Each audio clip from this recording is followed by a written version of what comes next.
Hi, welcome back to TubaPeopleTV, where we talk about Arnold Jacobs all of the time. Puddles and I are yet again in the wonderful abode of Charles Schuckett here on South Michigan Avenue. We're here with Bob Rada. Bob, this is tuba Bob Rada, and I have been so excited to meet tuba Bob Rada because for many years I've known trombone Bob Rada, which in Chicago must have been a little bit confusing. It was. That's why when I was, actively jobbing, why I used my full name, Robert Rada.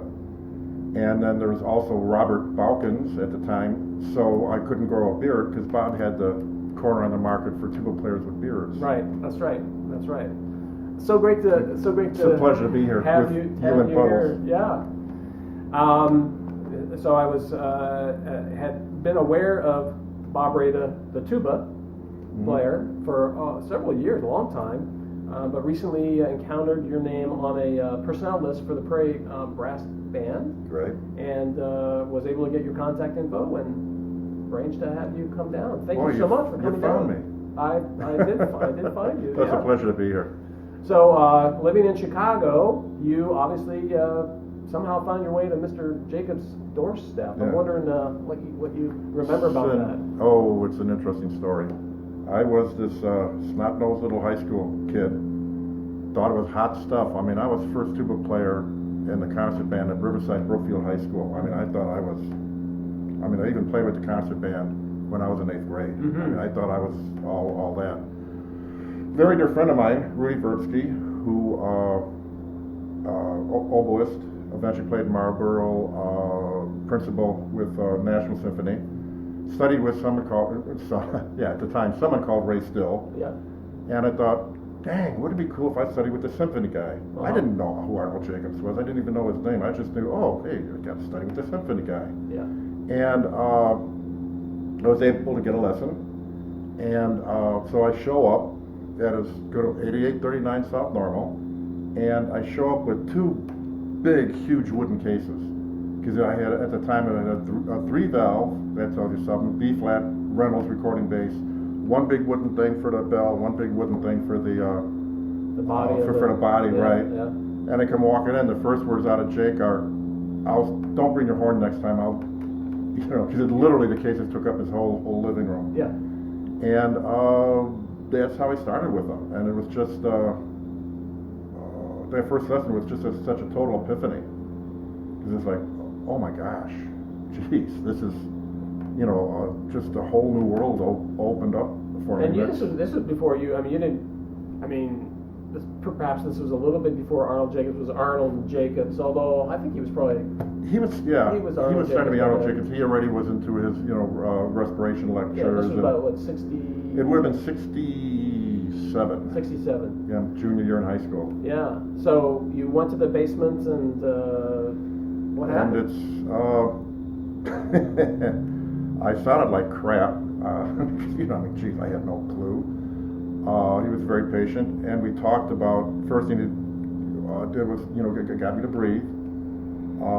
Quickly determined I had a 7-liter lung capacity, or rather I was blessed with a 7-liter lung capacity. Yeah. And then he started to work on concept, getting the tongue down. I'll never forget, to this day, I still have that in my Arbenz book. It's a drawing of, it's like a tuba bell, with O-O-O, the concept of listening to the bell, listening to the tone with O, getting that out and singing. Yeah. And kind of blown away, this man singing for me. Just the whole idea of concept. Yeah. And moving the air. And that was my first experience. It was really, this might be sacrilegious, but it really was an epiphany. Sure. Yeah. For me. I realized, holy cow. Yeah, and I'm sure when he probably played for you in that lesson, and oh yeah, and that was that was like you say, quite an experience. But that's was basically it's the start. That. Did he play your tuba? Did he play your tuba in the lesson, or yes, he did. Okay. Yes, he did, but probably never sounded the same after that. So he was playing your tuba probably just to show you what playing on your tuba was possible. Right.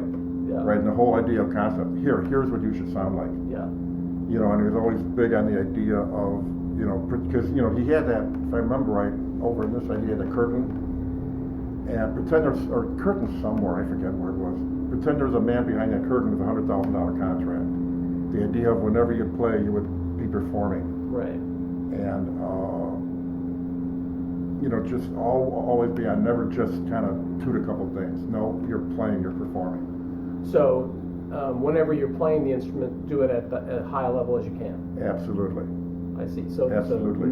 No messing around, no, you know, Yeah. less than your best.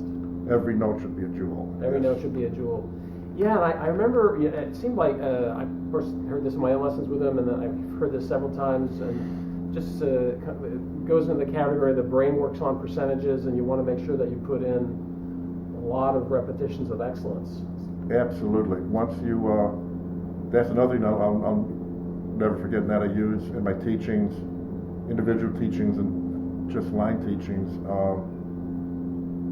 will be the concept of once you get it right, that's when you should really start. In fact, that's the exact words he used. Once you play it right, then that's when the practicing begins. What do you think he meant by that exactly? Easy, because he mentioned a lot about programming. Where he used like stimulus is the sound or the good, you know, quality of the performance, and eventually you program the musculature, you know, to perform correctly. Because remember, you always say, you know, you can't control every muscle in your face. So ergo, if you think like of the bigger picture, you're able to get the stimulus, boom, it falls into place, and there it is. So it's the concept up here that controls this, rather than this controlling. Then thinking physically, okay, yeah. I'm going to put the air at 30%, put the chops here, do this there. Right. You know, concept, you know, kind of, often we would joke back then, concept uber alles.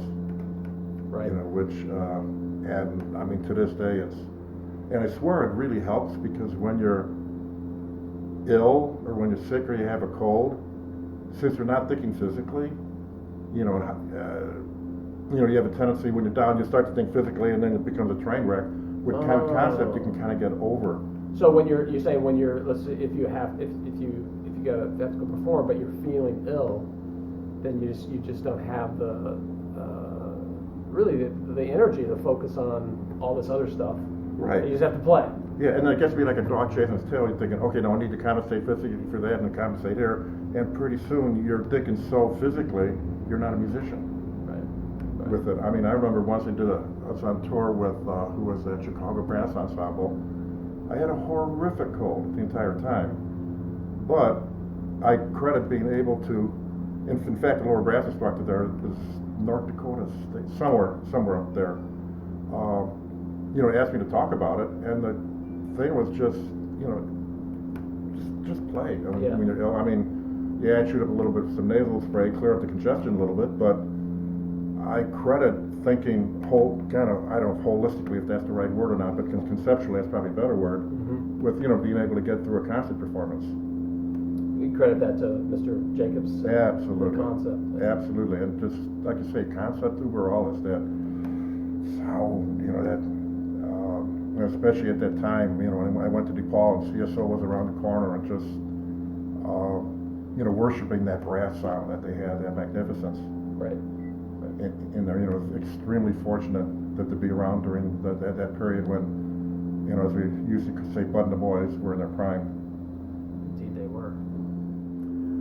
Off camera, we were talking about something that you got from Mr. Jacobs, making a weakness a strength. Absolutely. What can you tell me about that? I was very, very weak with sight singing, hearing, intervallic relationships, rhythm. And you would always preach, make a weakness a strength. Make a weakness a strength. Like, gosh, I remember, I can just hear him saying it right now. So he had me get the Hindemith Elementary Training for Musicians for rhythm, and then the Pasquale Bona solfege book, right. Which I thought, I'm playing tuba, I'm not a singer. Well, needless to say, that's one of the best things I ever did, because it did become a strength. I eventually developed the ability to be a very, very strong reader, and that helped me later on in my professional life, especially with recording sessions, because there it's, you know, you got to get it the first take. Right. and being able to look the concept. Yeah, I remember he taught me this as well too. You know what you do when you get a part. Don't play that part right away. Take a look at it. You know, look at the road map, the key signature. Are there repeats? Are there the signs? If there's a hard part, take it. See if you can sight sing it. Tap out the rhythm. So before you play it, you've already, you know, kind of explored the part. You know, Yeah. unless it's something that you already know. But the idea of just how you approach something new. You know, do it that way. You know, take it like I never forget. Okay, key signature first. I'll take a look at the road map, and then you know, sight sing it. And you know, I'll never forget when I played. Who was it? It was up at Ravinia. It was the San Francisco Ballet, and I'll never forget. I was sitting behind Clevenger, and with a new part, and sure as heck, he was doing the same thing. Wow. You know, I thought, okay, this is how the big boys do it. You know, Sounds like Jacobs was, you know, one of the things that I've experienced myself, and then I've talked to other people about, is how he would encourage his students to peel away the layers of complexity to find the point at which you could be successful. And so just by looking at the key signature, looking at some difficult parts, you know, tapping out the rhythm. It sounds like this really fit into that whole Absolutely. idea of finding the go for simplicity, and then add the complexity one layer at a time. And then Yeah. Similar. To, Absolutely. I found it interesting because he had such a magnificent artist, Yeah. but yet he had a kind of like a blue collar approach, a workman approach Right. to stuff, which I mean, maybe that was a part of the secret. I mean, his playing ability. I mean, he was just, my gosh. Some of us, I'll never forget Roger Rockwell saying the man was a freak of nature. How well he could play. I mean, it just, wow. But, you know, combining that with the practical approach. You know, I'll never forget Jake telling me once, here I'm kind of regressing, his goal when he came to Chicago, the symphony was a It was part-time gig. Kind of part-time gig. Yeah, I mean, he wanted to play, his goal when he was getting out of Curtis was to play with Spike Jones. I remember him telling me that. And, you know, he I don't know if you know that, or he also played string bass. Yep. And I guess played in some country bands around. I think he was at Channel 9 when they had a country western show, but, Wow. you know, that's before the symphony was really, Didn't he you play know, in the the Walnut full-time Room thing. at or yeah, I believe what so. was it? Yeah, was it the Marshall Fields building, or Yeah, somewhere like Carson that. Yeah, he Pierce played a College. lot of string bass. yeah. Yeah, that was the days. I mean, Mr. Herseth was a used car salesman. Yeah. Supplement. You know, the trombone Bob Rada was Yeah. in the orchestra in the like about 5 years in the 50s, and he described how people did other things to make a living, because you only had 20 weeks downtown, and you had many weeks in between the downtown and beginning of Ravinia, and maybe Ravinia was a month ish, and so there was a lot of off weeks. Yeah. Exactly. Oh, look, I'm on a tangent here, but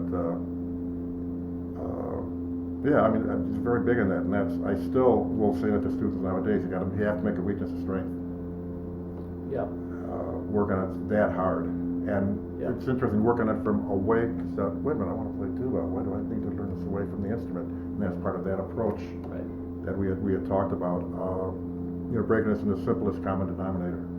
And really, you're reinforcing what you do well by taking these components out and working on them individually, and then you put them back together, rather than trying to tackle the whole complexity all at once.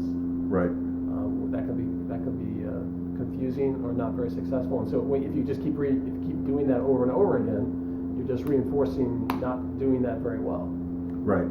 Right. Because you're weak here, you might start to slip on something else. Because again, the concept of every time you pick up the horn, you want to do it, really well. Right. If you can't do the rhythms properly, probably something else is going to suffer while you're playing that. So therefore, you start to lose. It's just like a dog chasing its tail.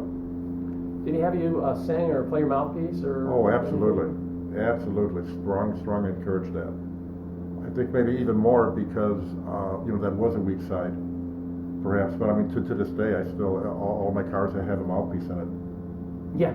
Our Although I have to be careful how you hold the mouthpiece so you don't get spit on your shirt. Exactly. And people look at you like you're out of your mind. Yeah, that's true. But, oh well. Did he say, I mean, did he explain to you why he thought it was good or something you should do? Or remember anything about that? Or A lot of it was for pitch recognition, accuracy, and I've since learned since then it really helps get the air going.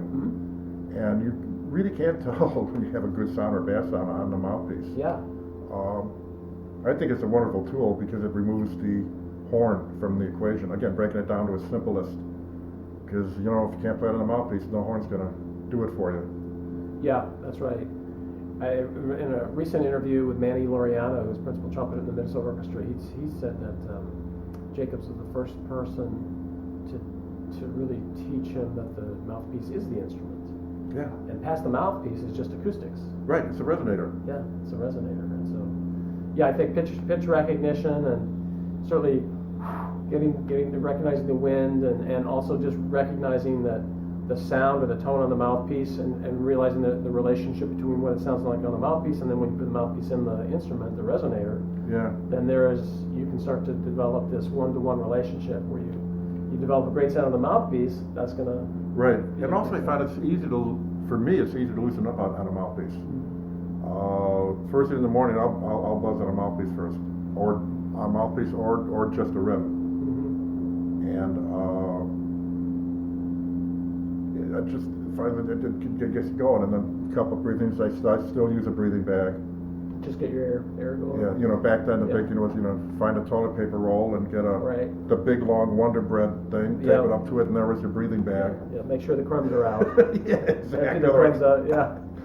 Oh Lord, what we did in the old days. Yeah, that's right. And then, and I think also just one other thing I remember about the benefit of the mouthpiece buzzing is the stylistic. You have a chance to really develop the stylistic part of your thinking.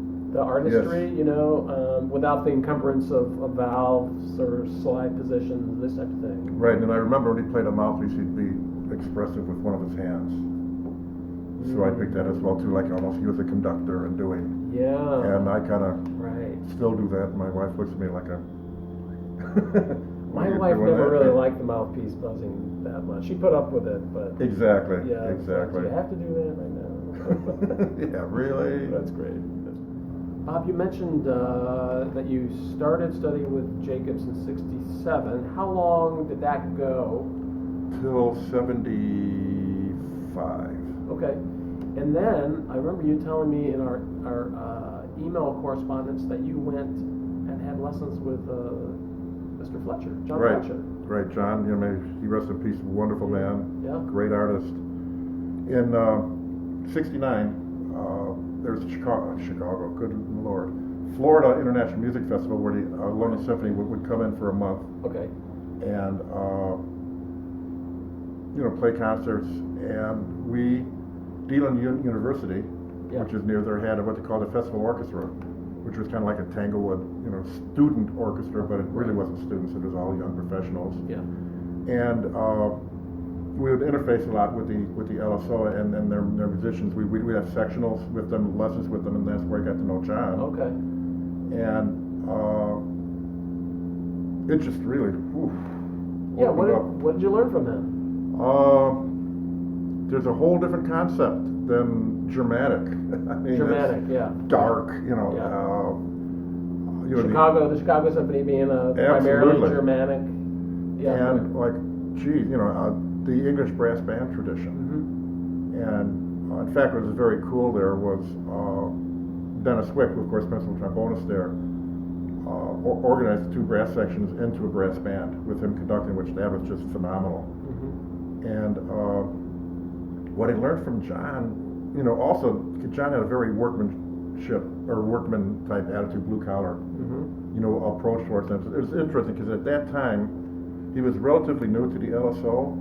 And he just got that Holton, and he didn't know what to do with a big horn. Because E flat, yeah. And so I'll never forget loaning him his mouthpiece. Realized my mouthpiece, a bigger mouthpiece does work better in here than a, B flat. And we talked a lot about breathing, just exchange it. lessons. Yeah, I mean, it was lessons, but it was more collegial, Mm-hmm. discussion on the different styles. And what I think the takeoff I got in was just about technique, reinforcing the relaxed approach to playing. Just play, don't worry about it. Just play. Right. And also, approaches to things. Sometimes it's good to reboot. Before the LSO edition, he went off. He told me he stopped playing a little bit and went off to a cottage somewhere. I think he said Scotland, it might have been somewhere else. And he said for a month or so, all he did was play Vivaldi cello sonatas. Wow. In preparation for it. And so I thought, okay, he didn't practice excerpts. Right. He practiced music. Music, exactly. Right. Exactly. And to this day, I still kind of, that is a big takeaway. That's, the holistic, it was a similar approach to Jake, but yet a little bit different in its execution because of British brass band tradition. Yeah, I'm sure that, and the timbre would be, non-dramatic, so the timbre right away is going to be, especially with the bass tuba analysis. Right, exactly. And just a different level of musicianship. Yeah. I mean, not that he was better than Jake. I mean, those two were masters. It's just different. Yeah. And that's where I learned, gee, there's more than one way of doing things. I think that was the big, and just opening up my mind. That's great. And that was in '69 that, gee, there's other things out there and other people to listen to and because I was just so laser focused. Sure, yeah. And then you moved to Norway for a teaching position. Right. But you would fly down somewhat regularly and Yep. see him and get lessons and hang out. Yep, absolutely. And I remember you telling me that when the Philip Jones Brass Ensemble was in Chicago at Fermi Lab, you had the opportunity at that point to return to Chicago and see whenever hang out. Whenever John was in Chicago, we'd meet for dinner and go out. And that's nice. After dinner was always fun because in the hotel bar, when you get back from dinner, the Philip Jones guys were all there. I mean, they were Englishmen, for God's sakes. Yeah. They loved to have a pint or two. Have that pint or two, shall we say, right? And got the interface, and it's just such a different attitude on things. They just had such a, not reckless, that's the wrong word, but just such a freedom, just such a, in their approach to playing. I mean, the way they approach technique, we think, technique, you gotta, they're just like, there it is. Yeah. And that's probably the English brass band tradition, which is why I think the brass band to this day, I think, I affectionately call it a quintet on steroids. Mm-hmm. It's the best thing for a tuba player. It's very challenging. I mean, that's yes. where the rubber really hits the road. You can do that. You can do most anything. Yeah, I would say so. There's one in Eugene, and they play some difficult music. Yeah, so it's a good. I know you look at the page and it's black. Yeah. It's like, holy cow. Yeah. And it's in B flat treble. the bass tuba parts. Yeah, I know. So, well, you had you had mentioned to me that you had this pretty good opera story.